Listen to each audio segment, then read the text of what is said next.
ऊपर उन्होंने एक बुक्स लिखी थी जिसका शीर्षक ही था नो पियोन नो वाटर। उस संघर्ष से निकलते निकलते मुंबई में जाके उन्होंने इकोनॉमिक्स में उस समय अपने क्षेत्र के पहले थे जिन्होंने मुंबई यूनिवर्सिटी से इकोनॉमिक्स में ग्रेजुएशन किया और तत्पश्चात अपना सफर वहाँ से और आगे जारी करते हुए और अपना पीजी उन्होंने कोलंबिया यूनिवर्सिटी से किया इकोनॉमिक्स में। वो सिर्फ एक कॉन्स्टिट्यूशन कानून विधि नहीं थे, एक हिंदुस्तान के सबसे बड़े अर्थशास्त्री थे। और ये शब्द अमर्त्य सेन जो नोबेल पुरस्कार से सम्मानित हैं, उन्होंने कहा था कि इकोनॉमिक्स में अगर मैंने किसी से कोई सीख ली है तो वो थे भीमराव अंबेडकर साहब। इकोनॉमिक्स में उनका बहुत बड़ा योगदान था, वो बहुत बड़े अर्थशास्त्री थे।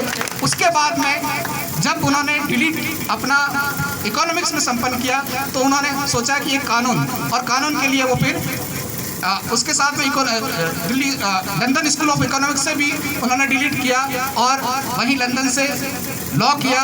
और उसके बाद में जो एक समाज के अंदर सामाजिक समरसता के लिए, सामाजिक समानता के लिए जो एक अलग जगह, और अंत में तब उनको एक मौका मिला एज ए ब्रिटिश शासन के टाइम में एज ए लेबर मिनिस्टर्स।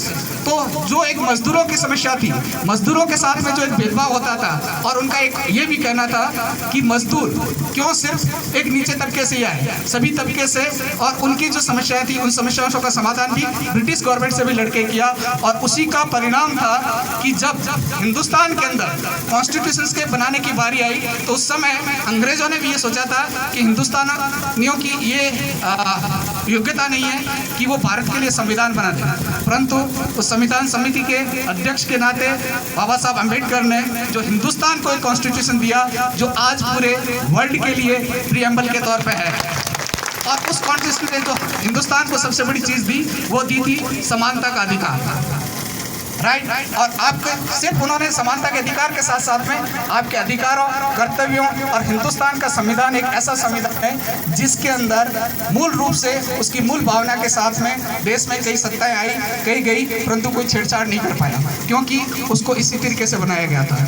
तो बाबा साहेब का अम्बेडकर को किसी एक व्यक्ति के आज इस मौके पे या किसी एक वर्ग के नहीं होके हिंदुस्तान के वो आदर्श थे जिन्होंने हिंदुस्तान को बहुत कुछ दिया।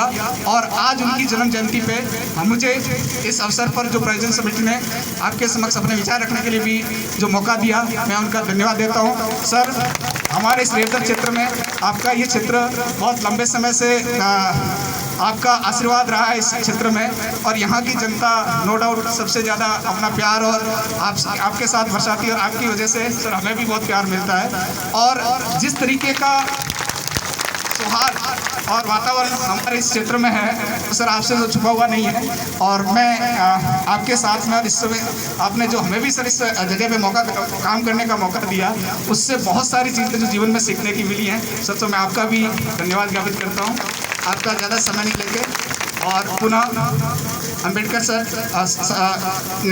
श्रद्धेय अंबेडकर साहब के चरणों में अपना नमन करते हुए, श्रद्धा सुमन अर्पित करते हुए, और उनके हिंदुस्तान के दिए हुए योगदान को यदि आपको करना है तो अंबेडकर को पढ़ना पड़ेगा। अंबेडकर एक अर्थशास्त्री, एक कानूनविद, एक पॉलिटिशियन और एक सामाजिक पुरोधा थे।